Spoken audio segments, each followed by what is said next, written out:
इसे तरह अपनी ही गल कर लेना ना, मिसाल के तौर पर मैं अपने किसी दोस्त नूं बाहर के मुल्क, मेरा दोस्त हो आउट ऑफ कंट्री, यूरोप हो, गल्फ हो, अमेरिका, कैनेडा, यूके या किसी मुल्क भी हो, मैं अपने दोस्त नूं आना कि मैनूं थोड़े जे पैसों की जरूरत है, कुछ लोड़ है मेरी पूरी कर, वो अगों जवाब देवे कि यार घुमन साहब किसी मजबूरी की वजह तो मैं पूरी नहीं कर सकता लोड़। हुण मैं गिले ही शुरू कर दियां,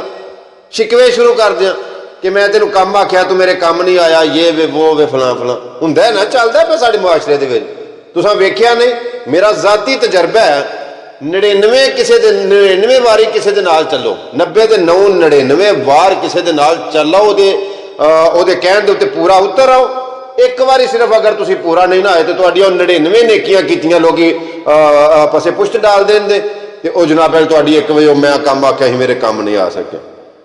ये बैकग्राउंड जाओ, पसे पर्दा वेखो कि वह बंदा मेरा दोस्त है, मैनू समझना चाहिए कि यार उन्हें मैनू क्यों ना की, उन्हें पूछो वो करीब हो के कि यार तू मेरा दोस्त है, मेरा हमदर्द है,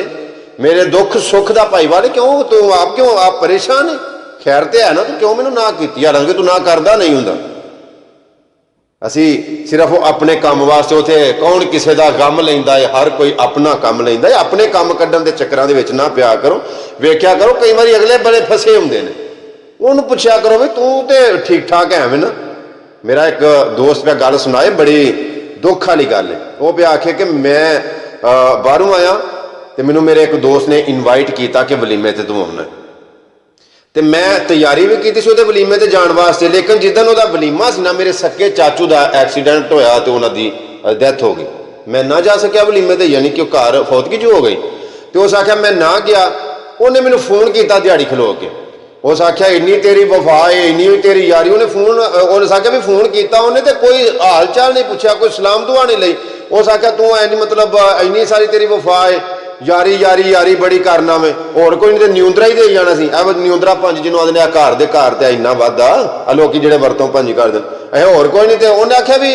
वो मैंने दसे पिया भी उन्हें मेरी कुत्ते खानी की और चंगी बना के उन्हें ना जिन्नी कर सकता ही ना उन्नी उन्हें तसल्ली की पूरी।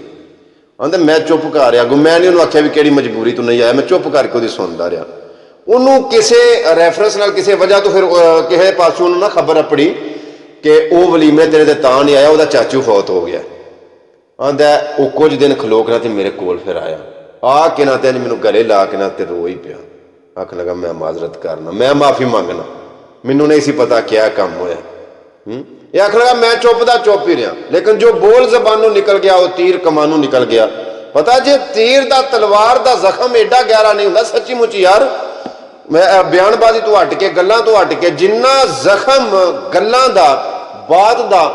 गहरी तकलीफ होंदी है, जख्म होंदा है, ये कोई मरहम नहीं जिहड़ा इहनूं पूरा कर सके। उस आख्या मेरे नाल ला के आखन लगा मैं माजरत करना, मैं माफ़ी मंगना। बाद विच माजरत दा की फायदा, पहला वेखो तो सही, पता नहीं वो किहड़ी मजबूरी दे विच, शायद वो बड़ी वड्डी परेशानी दे विच होवे, वो मेरी लोड़ उन्हें नहीं पूरी की, मैं उन्हें पैसे आखे उन्हें नहीं मैनूं देते, पता नहीं वो किड्डा आप परेशान किड्डा आप फसे आ, वो पैसों की गल हिल पई।